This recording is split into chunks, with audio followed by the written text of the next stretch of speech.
السلام عليكم ورحمة الله. إن الحمد لله نحمده ونستعينه ونستغفره ونعوذ بالله من شرور أنفسنا وسيئات أعمالنا. من يهده الله فلا مضل له ومن يضلل فلا هادي له، وأشهد أن لا إله إلا الله وحده لا شريك له، وأشهد أن محمدا عبده ورسوله. أما بعد، فإن أصدق الكلام كلام الله، وخير الهدي هدي محمد صلى الله عليه وسلم، وشر الأمور محدثاتها، وكل محدثة بدعة، وكل بدعة ضلالة، وكل ضلالة في النار.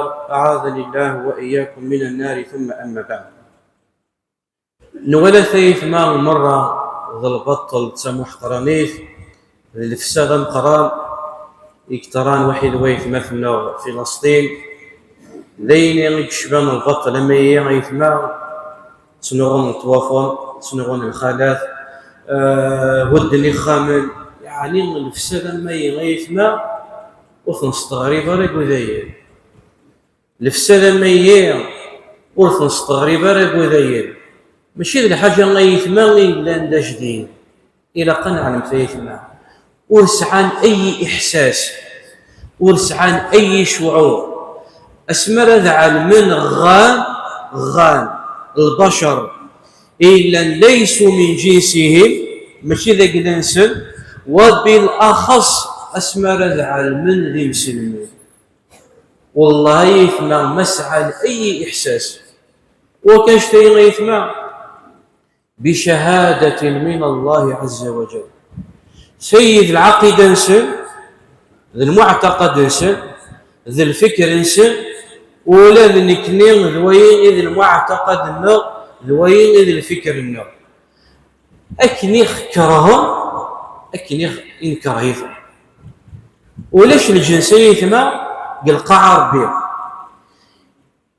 إكرهني مسلمين انشتنوا ذين الجنسية المرة بالك ذي لنوع من التقارب، بالك ذي لكره، بالك ذي نوعك من التقارب. أنا قالوا ذي كرهنا غيث ما كرهنا يوم الكره، والله نزمر نخسره بشهادة من الله عز وجل. لا تجدن أشد الناس عداوة للذين آمنوا اليهود والذين أشركوا. معلش يدينا ولا تجدن أقربهم مودة للذين آمنوا الذين قالوا إنا نصارى. النصارى سعن شوية المودة غير مسلمين رغم أنه ذي عداوة، ولكن كان في أحيانا في غالب الأحيان يتسحني أولى ونسن أسمارة تولين غسو كان دايث مثل سن فلسطيني تسواثل غسو كان دي عداوة نسن ذي مسلمين، ولكن مرة تولين بالبطل لك يتسحني أولى ونسن. أنا قالوا ذلك لا تجدن أشد الناس عداوة للذين آمنوا اليهود والذين أشركوا. كرانا غيثنا وغزمير ما لا غسرح ولا ذنك لي لا غل أمراغ ربي يوكنا البعث في بريد الإنسان وندعو ربي الصباح العشاء يوكنا أخي سبعة في بريد الإنسان. أمشي كنا غيثنا ندعو ربي 17 بردان كل مرة الظال تصورتي لان اسني سم زيان اسني سم قران، وهي سورة الفاتحة. اهدنا الصراط المستقيم، يا ربي فهدتك دبردك قوما أبردك صوبا، صراط الذين أنعمت عليهم من الأنبياء والصالحين. دبهم رب العالمين ديوث لا يغيطهم، ولكن يا ربي سبع ذا جبريل مشومل. اهدنا الصراط المستقيم صراط الذين أنعمت عليهم غير المغضوب عليهم ولا الضالين. سبعة جبريل لا فقعت في الناس من ولد المغضوب عليهم. قال النبي صلى الله عليه وسلم تفسير الآية المغضوب عليهم اليهود والضالين هم النصارى. اسميسن ربي وين نصارى الضالين فغون وبري، مع أنه أسمى راس ديبان الحق تقارن داغوس. ولهذا معظم يديك شمل الإسلام هم من النصارى، أما من اليهود 1%، 1% بالك رديك شمل الإسلام. ولكن من النصارى أسمى رديك شمل الحقاوليس وذي علم أنه ذوين غير الحق رديك شمل الإسلام وذي قال وذي سقمي مانيس. ولكن اسمه ربي الضالين تحفون الحق، ولكن العالم لا ندلت الحق يرعى شنو بريء. اسمه ربي الضالين، أما اليهود سنن الحق عالمنا ندلت الحق قوم نتبع عن الحق يفقع ربي في اللسان. فغاك شيء يثمع ليس بجديد عن اليهود، ليس بجديد. كيف لا وهم قتلة الأنبياء، قتلة الأنبياء إلى يشهد ربي في القرآن الكريم: أفكلما جاءكم رسول بما لا تهوى أنفسكم ففريقا كذبتم وفريقا تقتلون. شك ما رسل دش يا ربي ونبي ما ينوريت وفقرا الهواسن نشر الخدمة، يا إما ما تسكت بين الأنبياء يا إما ما نغى. كيف لا وقد أرادوا قتل نبينا محمد صلى الله عليه وسلم. بني قريظة كانوا يتشفون يعرفنا النبي عليه الصلاة والسلام وكانوا في عهدنا مع النبي عليه الصلاة والسلام. باش كتعلم يثمان تاريخنا اليهود تاريخ نذيل يفقع ربي في اللسن. اسمي سنين موسى عليه السلام: ادخلوا الأرض المقدسة ما إلا تكشممس أثناء تغلبون فإنكم غالبون. قالوا يا موسى إن فيها قوما جبارين وإنا لن ندخلها حتى يخرجوا منها. الجبن ذا الخوف الزازيسن إلى يومنا هذا. بغان النصر أدوين النصر أدوين الحرية سوى شو ماشي الجهد إنسان وإنما بجهد غيره، ماشي السلاح إنسان وإنما بسلاح غيره. لو كانوا تقابل رغيمان الأمريكان وتقابلنا رغيمان إنسان الأممية الكافرة والله مزمرني وزر دائما تحفون النصر أدي سكاكا. ننسي موسى عليه السلام أثين تمورثني قوم جبارين مش ينكشف نبغى حاشا ما فغل باش كينكشف. موسى عليه السلام الناس ربي وعديكم ما إلا تكشف تغلبا. ننسي يا موسى إنا لن ندخلها أبدا ما داموا فيها فاذهب أنت وربك فقاتلا إنها هنا قاعدة. تبغي تقسم روح وحيد الشيء ربي لكنا نقلها اسمع راه تسلم محمد سيكشف باش كيسم ربي عقوبة لعنهم وغضب عليهم وشتتهم أكيد الله رب العالمين وقطعناهم في الأرض أمما.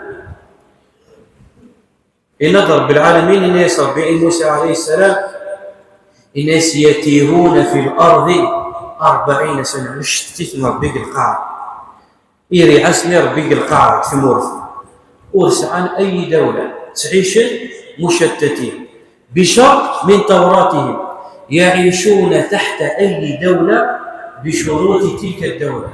ذويني لن يسوى كثير التوراة نسا كثير نسا هذا عيش ثمور في بغان بشرط هذا عايشين تحت السلطنين المورثين السلطنين المورثين تحت شروطهم وبعودنا إلى آخره.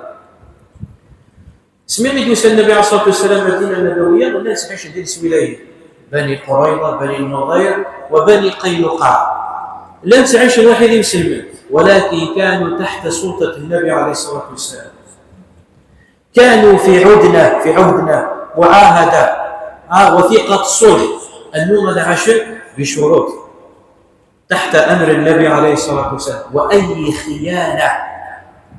خيانة منه يطردون يوسد النبي عليه الصلاة والسلام هو ذلك يشفي الله أعلم بني قريظة وكنا يطلب زيسن المعونة، يطلب منهم المعونة وكنا تعاون يروح لنسوحي أبو بكر الصديق رضي الله عنه.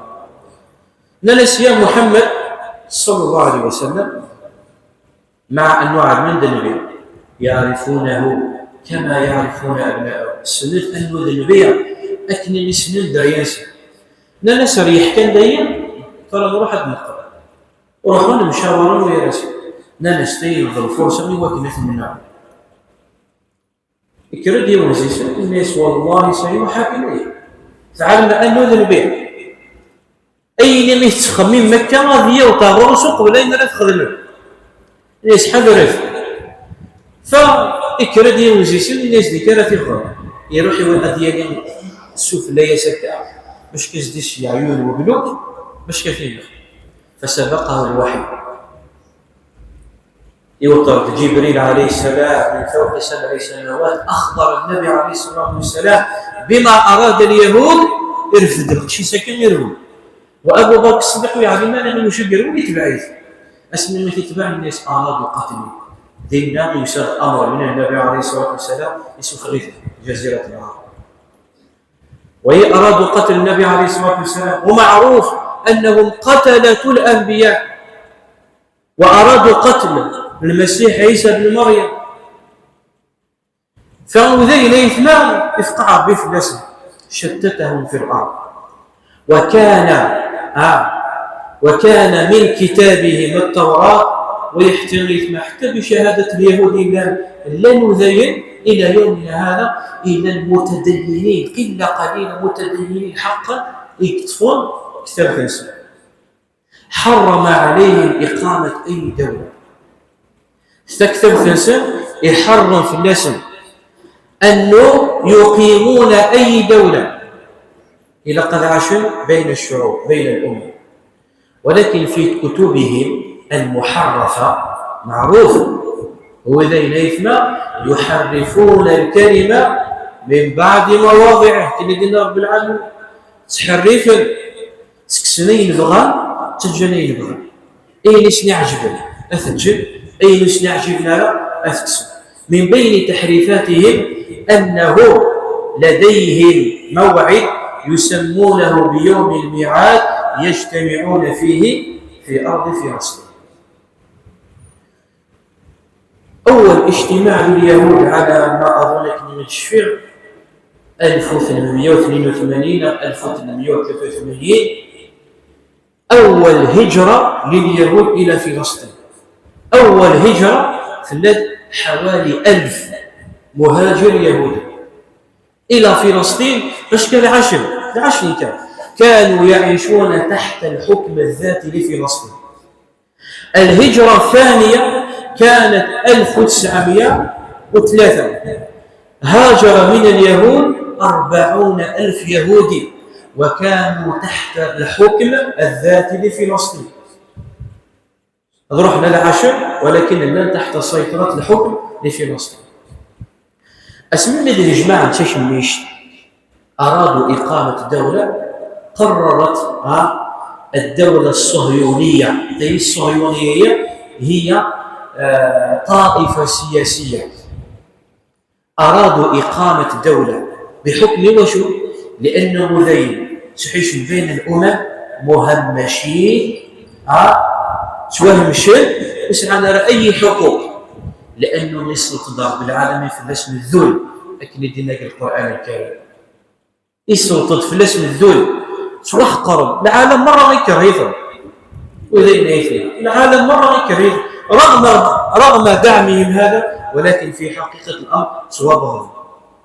ذكرت الحركة السياسية الصهيونية عام 1914 كتبت في النقد الهومونيك القوة العظمى هي القوة البريطانية للسفيك السيطان 1914 كتبت إلى القوة البريطانية أرادوا إنشاء دولة يهودية فوافقت على ذلك الدولة البريطانية في كيش الموافقة قبل 1917 معروف وليك سنين واحد بلفور، وليك قرن تاريخ واحد بلفور 1917 تحت الحكم البريطاني في وعد بلفور أعطت موافقة تامة لإنشاء الدولة اليهودية في أرض فلسطين.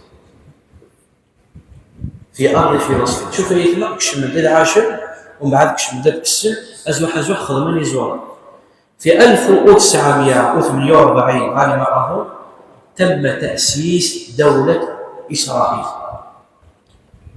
إسرائيل ولا شكل دولة اسمها إسرائيل العالم مرة منذ التاريخ، ولا شكل دولة اسمها إسرائيل. إسرائيل هو نبي من أنبياء الله. بني إسرائيل هم أبناء يعقوب عليه السلام. ثم بني إسرائيل يثنى بني إسرائيل لأنه خلوا يثنى خلطهم من وفد بني إسرائيل من وذبايين نقول أنه وذيين اليهود هم بني إسرائيل سخط. بني إسرائيل خلطهم لا الوذيين لا النصارى لا البوذيين لا المسلمين. المؤمنون بالأنبياء هم من بني إسرائيل. يوسف عليه السلام من بني إسرائيل، موسى عليه السلام من بني إسرائيل، عيسى عليه السلام من بني إسرائيل. ويك نقوم موسى عيسى إبراهيم عيسى عليه السلام ويك يقوم لكن هم من بني إسرائيل، مؤمنون بني إسرائيل. من بني إسرائيل اليهود هم اليهود. اسمني ما نسم دولة إسرائيل. وليش دولة إسرائيل وفي منذ التاريخ. ومن بعد زوح يثمام بذا أنشأوا دولة إسرائيل. ولكن يثمام لقد صعب في الحجم. هذا أمر دبر حكمة إلهية من الله عز وجل. لأنه ضربين مش نقدر نكنشتا سوش تنقلقها يقدرش نربيه أنه من أشراط الساعة هذا يا جماعة بيوم كامل. تعال ما يثمى أنه من أشراط الساعة قتال اليهود والمسلمون. أذنى غني مسلمون وحيد ذلك وينتصر فيه المسلمون على اليهود. يقول النبي عليه الصلاة والسلام لا تقوم الساعة حتى يقاتل المسلمون اليهود فيقتلهم المسلمون، حتى يختبئ اليهودي وراء الشجر أو وراء الحجر فيقول الحجر والشجر يا مسلم يا ديسم تقربين ذي ديسم تقربين الشجر غرات. هذا يهضر واحد مسلم يا مسلم يا عبد الله هذا يهودي ورائي فتعالى فاقتلوه. أي وقت كان يشتغل لا خاف الزمان وعد من الله شو سنين رب العالمين القرث والغربية. فقلنا من بعده لبني إسرائيل اسكنوا الأرض فإذا جاء وعد الآخرة جمعناكم لفيفا. مرد الحق الوقت أن نرى هذا الجماعة المذين هو شو؟ فرق مذين أن نفرق من العالم مرة، ولكن اسم هذا الجماعة مرة لأنه يتحقق قتال المسلمون ضد اليهود باش كان غل عن بكرة أبيه وأمه، وهي أمر من الله عز وجل. قبل هذا يثنى إسراج مع التبرعات لفائدة الجمعية الدينية لمسجد الأمر بن الخطاب قرية البرزخ بلدية الدراع الجديد والله لا يضيع أجر المسلمين. إذن يثنى تاريخ اليهود معروف تاريخ السنة تاريخ الكذب وقتل الأنبياء وأكلهم الربا والحيلة مع الله عز وجل. نعم يتحايلون مع الله عز وجل. النظر بالعالمين القرآن الكريم واسأل القرية التي كانت حاضرة البحر إذ يعدون في السبت إذ تأتيهم حيتانهم يوم سبتهم شرعا ويوم لا يسبتون لا تأتيهم كذلك نبلوهم بما كانوا يفسقون. يبتلي رب العالمين إن يحرم في اللسن صيد البحر الحد الاثنين ثلاثة الأربعة الخميس ذي الجمعة. يحرف إذ تأتيهم حيتانهم يوم سبتهم شرعا العكس عفوا الاثنين العكس. اسمح في اللسن الصيام ذي الحد الاثنين ثلاثة الأربعاء الخميس الجمعة السبت الحرام الصيام السبت الحرام في بسنا الصيام السبت اللي غير الحرام في بسنا الصيام الحوت اللي قال المفسرون الحوت يتالي تسوف الوامع يتالي تسوف الوامع كان الصيام كان زوج الشمال كان كتصاوب ولكن الحرام في بسنا ذا الحد ذا الاثنين الثلاثة الأربعة الخميس الجمعة تيرضى شوف بغيت تقوى اللي اسم الطاعة ولاش الحوت ابتالي ثم نصبرنا باش يخدم تحايلوا على الله عز وجل تحيلوا لأن الحيلة فرقي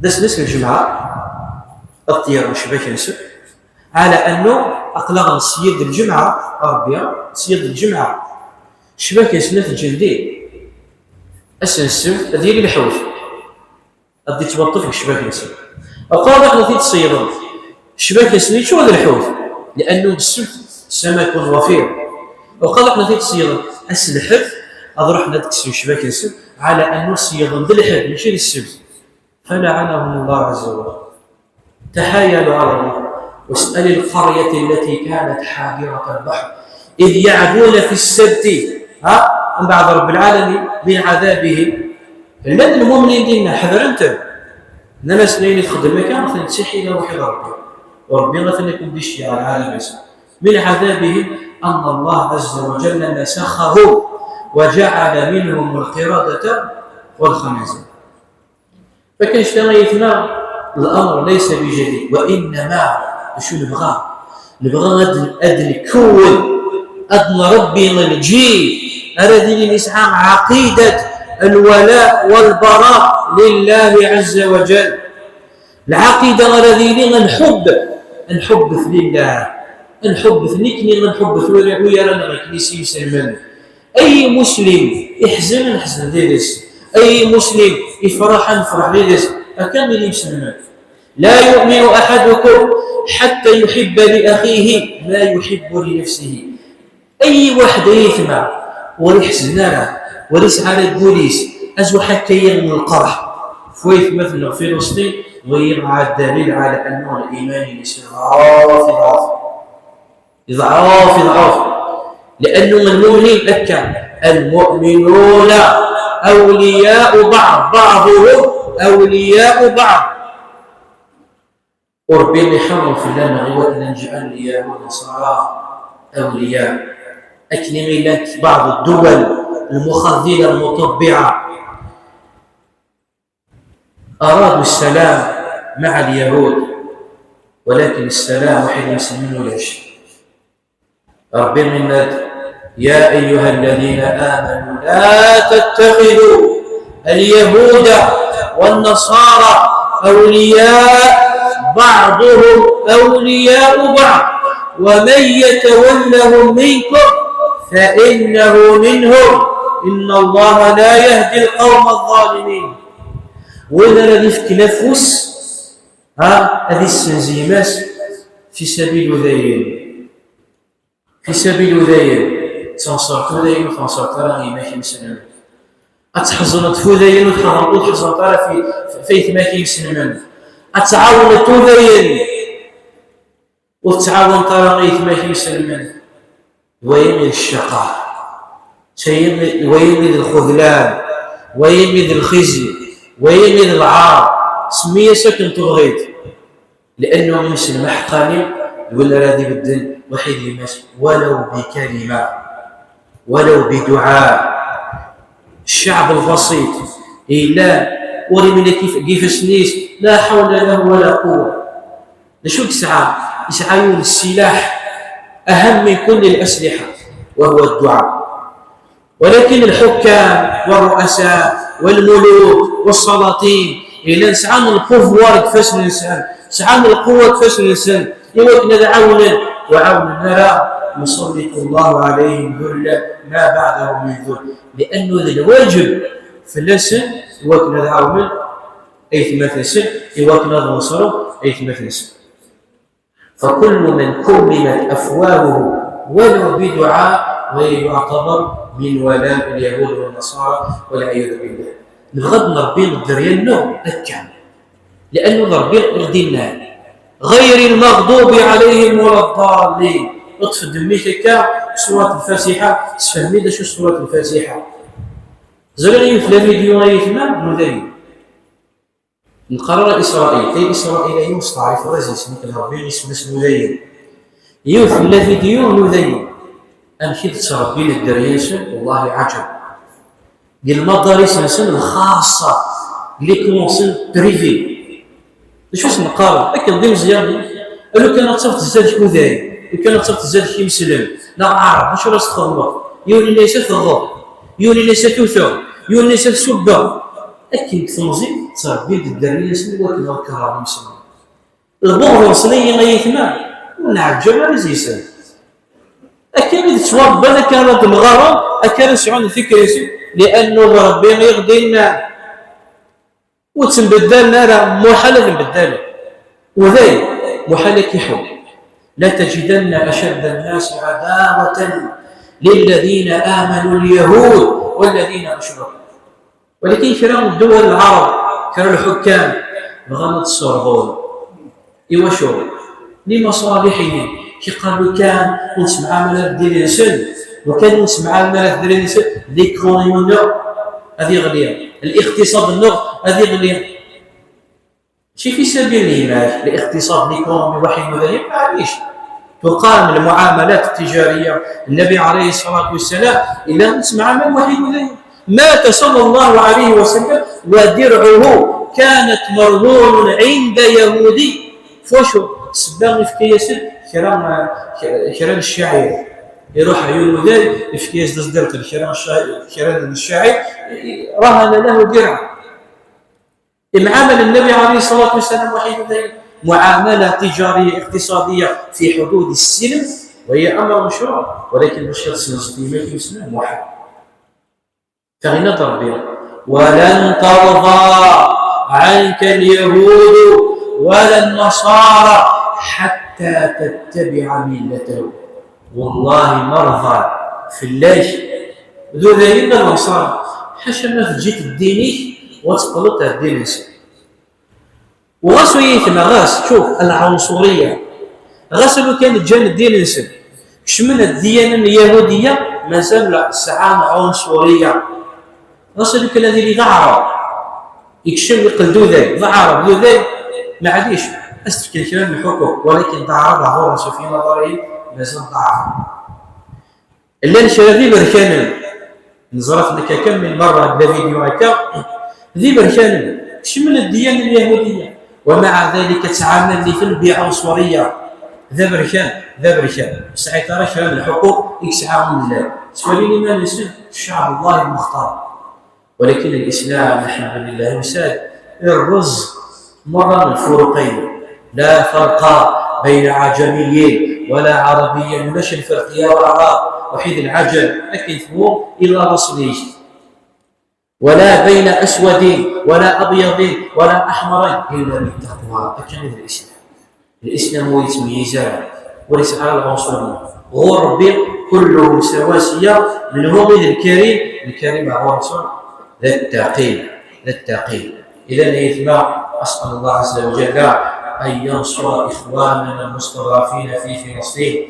اللهم انصر اخواننا في فلسطين اللهم ارفع عنهم الباس واجعل هذا البأس بين اليهود. اللهم زلزل الأرض تحت أرضهم من تحت أرضهم اللهم وأرسل عليهم جندا من جندك اللهم اجعل البأس بينهم. أقول ما تسمعون واستغفر الله لي ولكم وأصلي وأسلم على نبينا محمد وعلى آله وصحبه أجمعين.